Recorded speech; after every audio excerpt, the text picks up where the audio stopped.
Hey guys, welcome back to another tutorial video. So in today's video I'll explain how to get the most storage possible from Google Drive. So first, there's an important point. Google Drive doesn't offer a legitimate secret trick for unlimited free storage. Google accounts come with a limited amount of shared storage across services such as Drive, Gmail, and Google Photos. If you need more space, open Google Drive and check your current storage uses. Then delete files you no longer need and remember to empty the trash.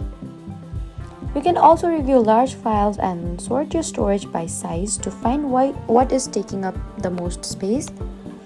And if you still need more storage, Google offers paid storage plans through Google One. So there isn't a secret unlimited storage hack, but these methods can help you manage your drive space effectively.